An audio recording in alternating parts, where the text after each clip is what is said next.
morning, Matthew. We're here to talk to you about the history of Glen Nui Station. My grandfather can remember when Glen Nui used to have reportedly about 16,000 sheep and sure 400 bales of wool.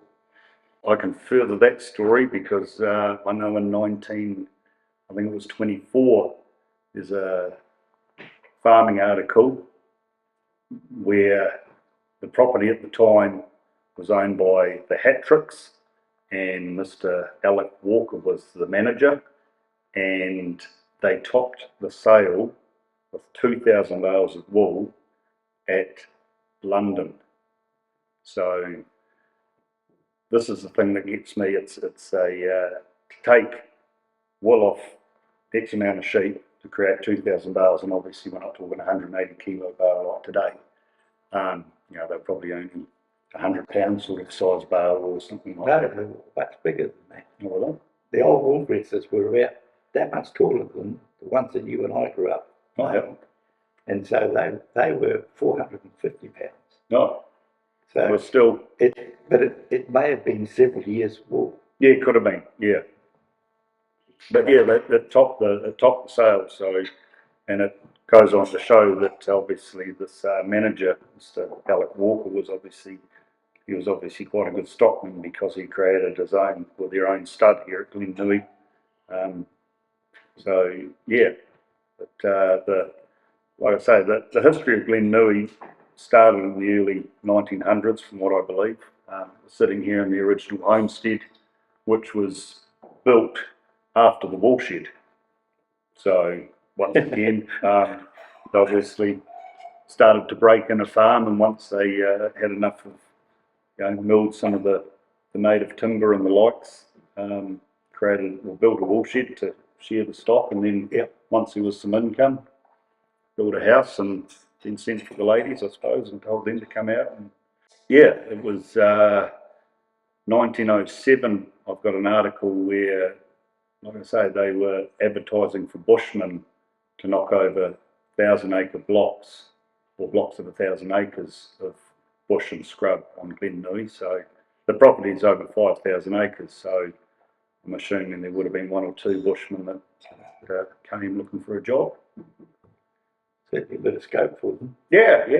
Well, like I say, I'm led to believe that it was pretty much all originally cleared, and it was in the between sort of 1915 and in the late 20s or mid 20s that it was running as probably one of the biggest sheep and beef stations in Taranaki. There was 27 full-time staff here, even to the point where, you had your standard, your managers, your head shepherds, all that sort of carry on, your juniors, but they even had their own wheelwright, which is your old-time mechanic, so the old horse and cart wheels.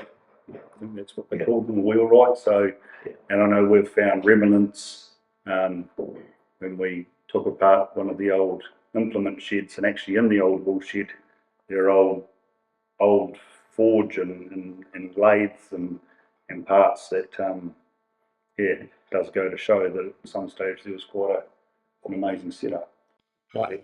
My granddad said that you had your own bakehouse. Yep. Like a brick kiln for baking bread for the station. You had your own school in here just for the station. Well, there's another article I found, and I think it was in 1918, that there was to be further on from just a station school, an actual Taranaki Education Department. We were planning on building a school here at Glen Nui. I know at the top of the road there was a boarding house at one stage, and I can't be 100% truth, but there may have also been a school there at one stage. There was a school directly across from the Glen Nui Road. There you go. In Jones is behind the Barbary Hedge.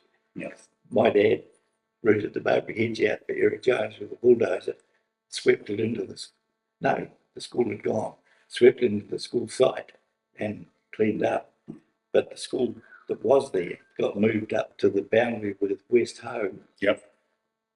On the left-hand side of the road in what was Gowns. Yep. So that's where that school went. Yeah. There used to be 11 schools in the district. Yeah, well, another thing, I mean, I'm led to believe that obviously 11 schools, they didn't have one principal at each, but they would get on their horse and they'd do 3 days at one and then 2 at the next, and then have a weekend off, and then 2 and then 3, and just keep doing the rounds. And there was obviously a school mistress or someone that would try to look after them.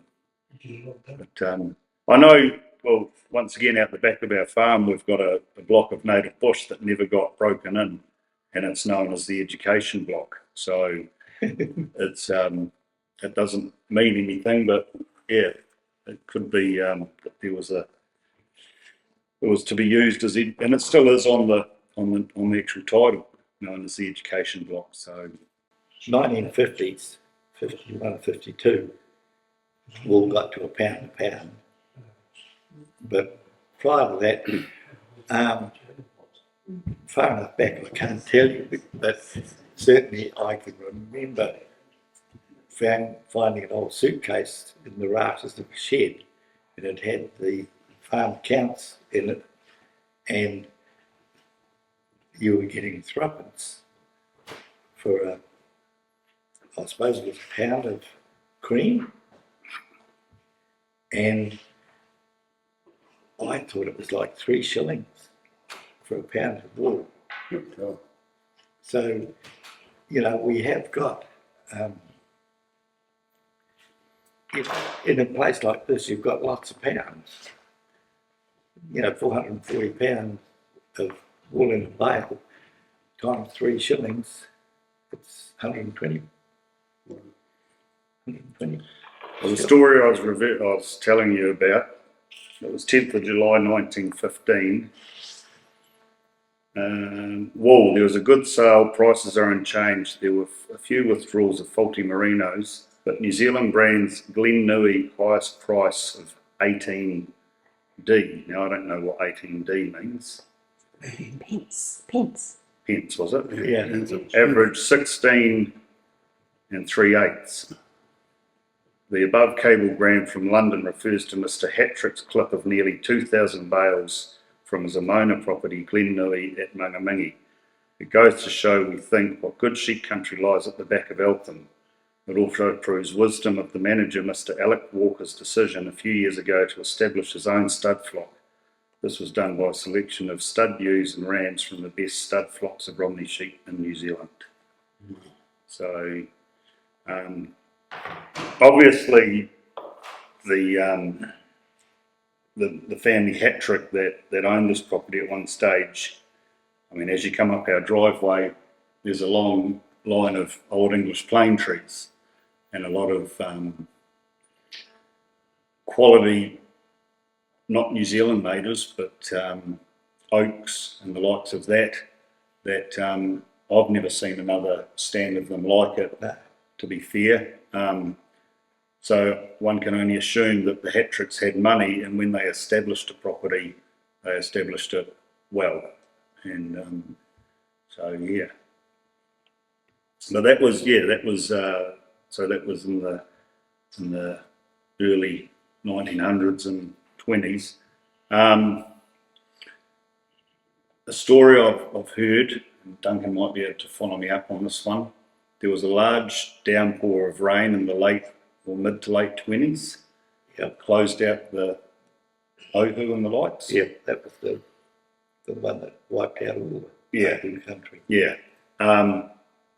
Once again, with young virgin hills that had been established with new grass and the lights, from all accounts, there was a lot of slips and everything. And obviously the Hattricks decided that it was time for them to sell up. Family of Rutherfords then bought it, but I'm led to believe with the onset of the Depression in the 30s, they weren't here long enough to establish themselves and make a going of it. So they actually had to sell up, and it was then taken over by a company called Rhodes, Ross and Godsby, which is a big firm down in the South Island, down in Christchurch, who they're obviously solicitors and accountants and lawyers sort of thing, obviously. Looked after a lot of estates money, and there was a couple of old maids and aunts that had money to invest, so I think that got poured back into Glen Nui to keep it viable. And it was at that stage that there was a manager put on by the name of Dellinger. Now he managed it for their family managed Glen Nui here for 6 years, up until when my grandfather came to manage it in 1936. Where previously he'd been managing up the Ngāmatapuri Valley in the back of Waitotra for the same firm, Rhodes, Ross and Godsby. And he brought his wife and a couple of kids with him. And then there was 2 more, so he brought my auntie Shirley and auntie Pam. And then when they were up here in Mangamingi, they had another daughter Jennifer, and then my father Jack.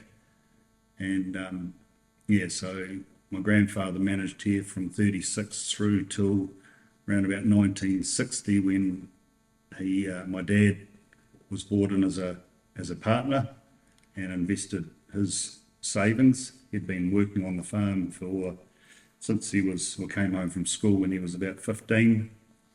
So at the age of 21, invested money into it that he had saved up, and I think he had to borrow a little bit off a few people. But during this time, when my grandfather was managing, once a year, a couple of I would assume they'd be farm advisors or something like that from this firm, would obviously come up, and obviously there was a few stations around Taranaki and the likes that they had. So they would come here and do a ride around the farm, do a stock tally of everything, sit down with my grandfather and work over what had happened in the previous 6 months, what they were looking at doing for 6 months going forward, and then head away, I suppose, and then get the okay that it was going to be managed again for another year until, like I say, to the point where in the late 50s, early 60s, they decided to sell it, and luckily my grandfather got the opportunity to have first dibs on it. They said, well, you come up with the money to buy it, and you get it. So yeah, we're lucky like that. So it was a bit of a basic way that the Francis family got in here. Yep. So, Joe, you had 27 staff here. How many did your father have? Well, my grandfather, I know he had a couple of generals helping him out. When I go back to the fact that I said about this big storm that came through in the mid sort of 20s, Yep. it took out a lot of the fencing and hard work that they'd done. And anyone who knows that if a slip takes out a hill, the only thing that generally comes back on it is, unless you can get there and throw some grass seed around, is especially like country like this, it's fern and manuka. And so yeah, it went from probably being around about 95% clear, or 90 to 95% clear, to in a very short period of time to only about 40% clear. So obviously the staff weren't needed as much, and so they were let go one way or another. But yeah, my grandfather, he had a couple of workers. Obviously, when Dad came home, he was added to the farming roster, and we've got diaries to show when, like I say, when Dad came home from school, that he went from being a casual working at the holidays to being a full-time staff member. Because obviously it had to all be done approved by this Rhodes, Ross and Godsby outfit down in the South Island where the money was spent. But as it's gone on, staffing's got less and less and less, to be honest. So you manage this by yourself? Yeah, well, me and my wife, we run it in conjunction with each other, and we get people to come in and give us a hand, and we've got son and daughter.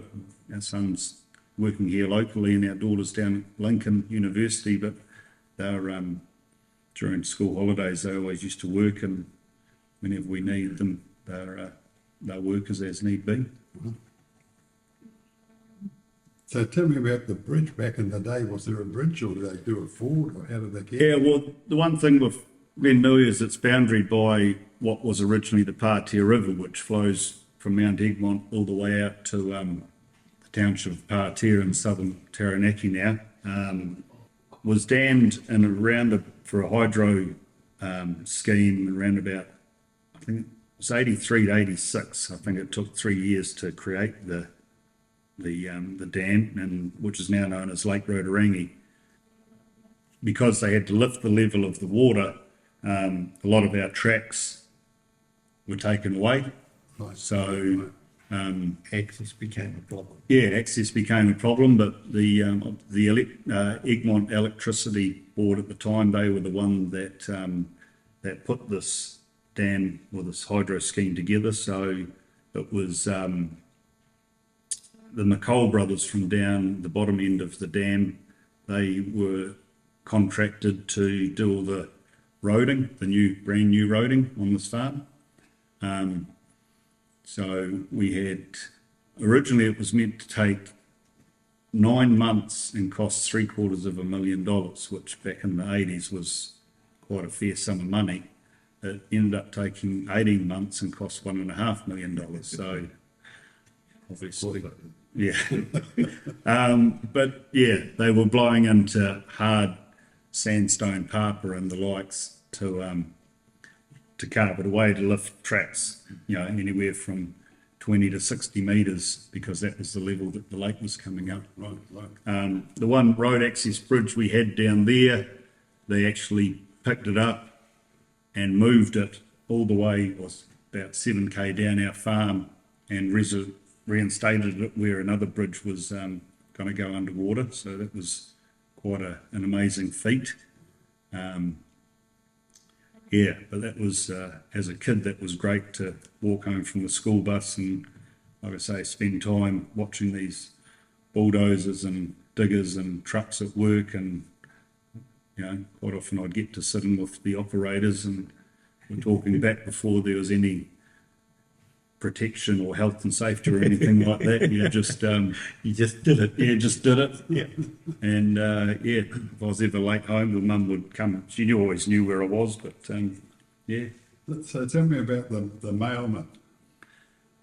We had a mailman called Keith Rowe, and this was back when Mangamingi used to have a primary school, and there was at the time there was probably 9 or 10 of us that used to get on the mail bus. We're all being in a rural community, all close family, friends and everything as you were. And the mailman, old Keith, used to deliver rural mail and milk. Yep. Because it was paper, mail, milk and bread. Yep. And he would drive through the valley delivering it all his way out to the top of the Amona Saddle, and then on his reverse trip would pick up all us kids that needed to be dropped off at school. And he had a little transit van that had a couple of seats outfitted in it.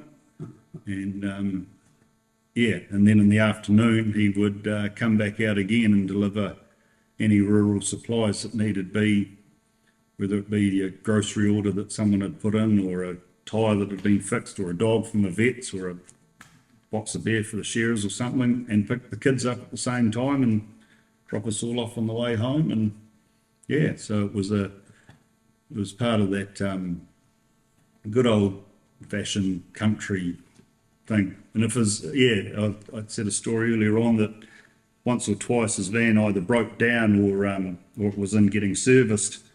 So he'd turn up in a Holden Kingswood station wagon. And like I say, 10 or 11 of his kids would pile into that. Probably 4 in the front seat and 7 in the back seat and 2 in the boot with the groceries and everything, and go to it from there. So Transit van was a follow-up to Eltham Transport that used to run an old Austin truck around nose to Austin, and they'd put a double cab on it, and the driver originally used to live in the county house at the top of the Amona, and he would come down each day and go back at afternoon time. And so that was the district's cream lorry. He'd take wool bales to town, he'd do all sorts of things for people. And along with that, we'd pick up all the children, deliver them to school. And just a wee aside from that, a little funny that always intrigued me was that we used to have a cream stand across from where our wool shed is now. And the cream lorry would stop and pick up 2 cans of cream, and you always left the lid of a can of cream propped up on the angle. And one day, the truck driver would get the lids, put them on tight, put them on the truck, and away he'd go. He got to the creamery in Eltham in the afternoon to pick up the empties. Bloody cream can was still full. It's all lit off, and there's a big rat floating in it. So that was putting an end to that cream, particularly for that day. But that truck driver from that day on never put the lids down without checking first, and several times throw a dead rat over the hedge, put the lids on, and finest grade cream. So Dawn and Ray had a night out coming up, and she needed a new pair of bras, and so she rang, I think it was Manoy's or somebody in Stratford, and organised it. Keith came from Stratford, so he was sent round to pick up this parcel and take it to the top of the Amona, and Dawn met him there, and he gave her the parcel, and she went round the back of the mail shed, tried the various bras and went, oh no, this pair will do, that's it. So she wraps the other 3 pairs up, gives them back to Keith, and he takes them back down again. So yeah, it was a very complete service, believe me. rural delivery in the actual sense of it. Yeah, exactly. I mean, you know, and that in the transport truck days, the truck used to stop at the railway factory, and they would have cheeses to go to the cool room in Eltham, and the driver and a couple of factory workers would put an 80-pound cheese on his shoulder, carry it out and roll it up the deck. And I was lucky enough to be big enough that I could tip them up on their flat when I first started. When I got bigger later on, I could put one on top of the other, but you know, that was just part of life. You did that. It was just brilliant. Lived in the most spectacular era that anybody could have lived in. So tell me, how do you make a living now with the arse out of sheep? Wool, I mean. Well, there's a slight comeback right now at the moment, to be honest, in wool. There's a little bit of a lift in the market, which one can only assume comes from the fact that there's bugger all sheep left in New Zealand. It's the old supply and demand way I look at it.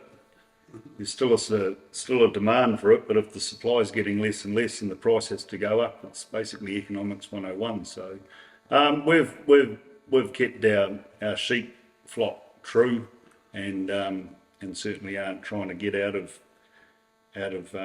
farming wool like some people are, and good luck to them, you know, if that's the way that people are looking to farm now, because shearing costs certainly do take a fair chunk out of your wool income.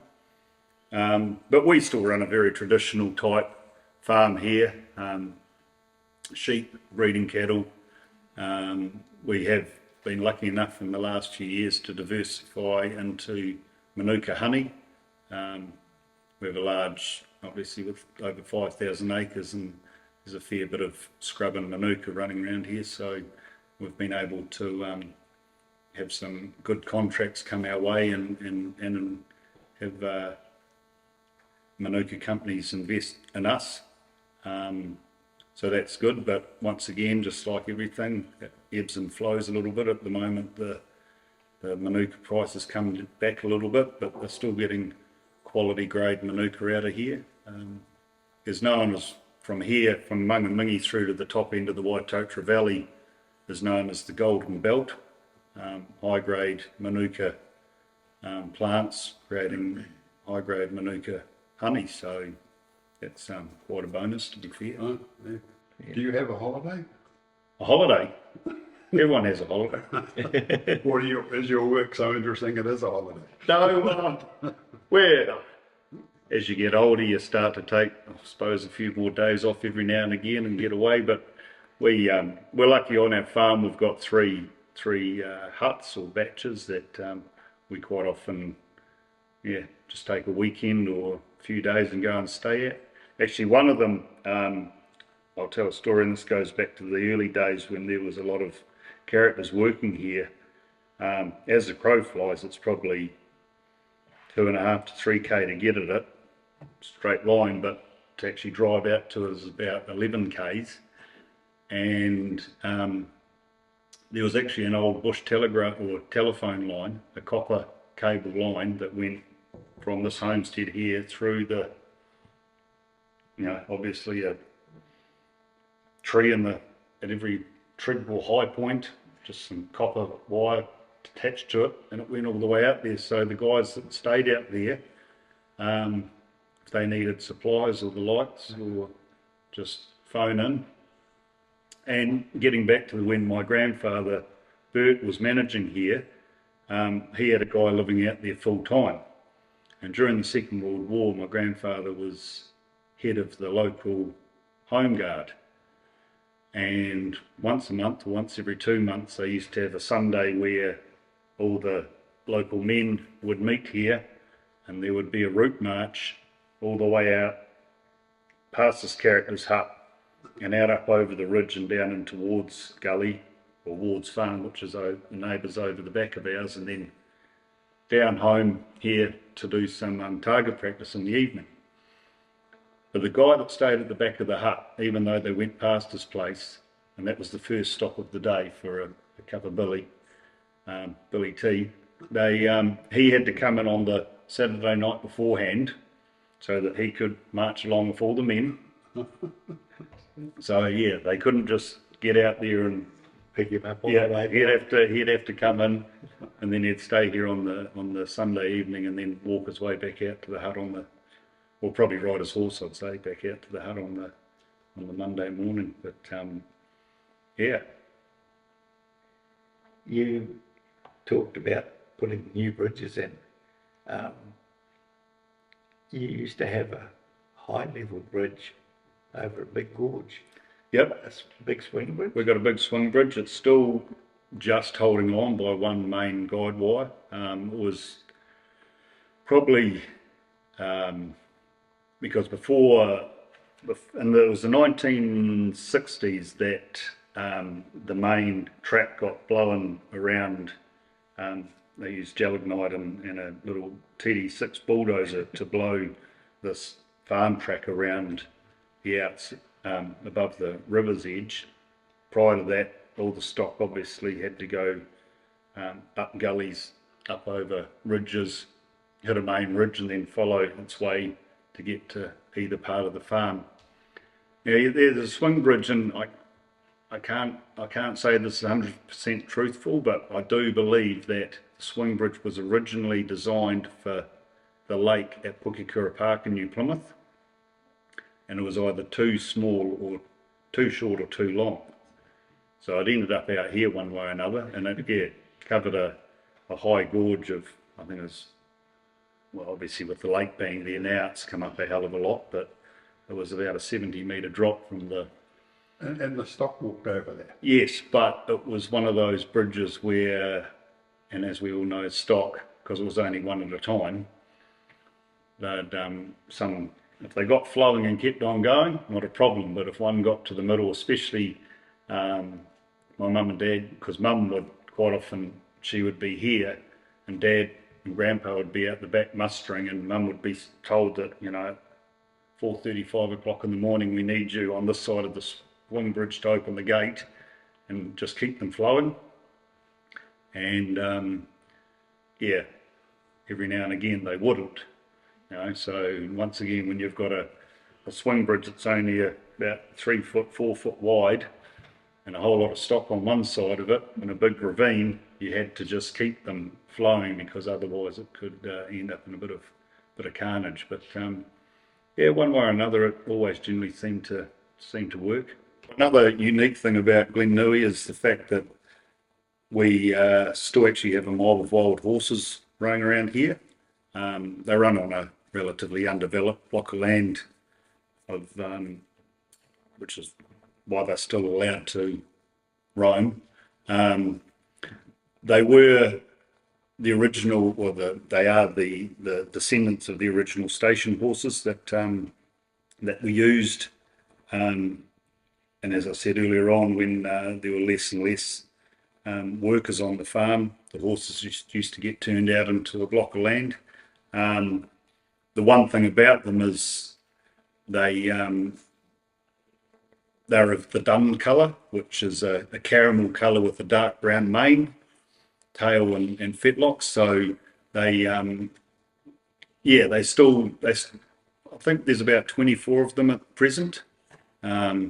We have been told that to get rid of the bloody things, because yeah, they're just a pest by 1 or 2 people. But like I say, they're running on an undeveloped block of land, and they were here well before we were. So I'm happy to see them there as need be. So the odd stallion has been introduced, and I know back in the 60s they were used, rounded up every now and again for rodeo horses. Yep. So yeah, when the rodeo came to town, I know in the 90s, someone approached Mum and Dad to see if they could round them up and take them away for sale, and Mum and Dad were like, yeah, help yourself. And it was meant to happen over a Labour weekend. This character and his cronies came in with their horses on a Friday afternoon, and our horses saw these ones and went bush for 6 weeks, not to be seen again. So what was going to be a 3-day muster ended up, the head horseman, he actually ended up living up with them and learning, you know, which was the head stallion, which was the head mare, and all that sort of carry on. I can remember as a kid, you'd go up there, because there was about 60 when we were younger. Like I say, we're down to about 24 now, but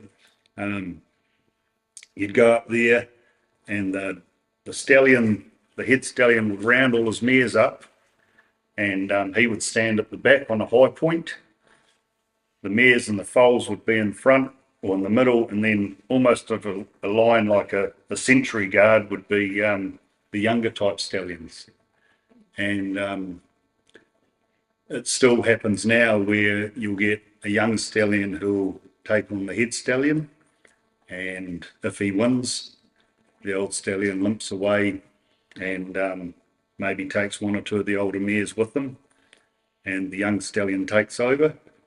Or vice versa, if the young stallion doesn't win, he generally limps away on his own and doesn't take any mares with him whatsoever, and goes and finds somewhere to hide for a month or 3. So yeah, laws of nature still prevail.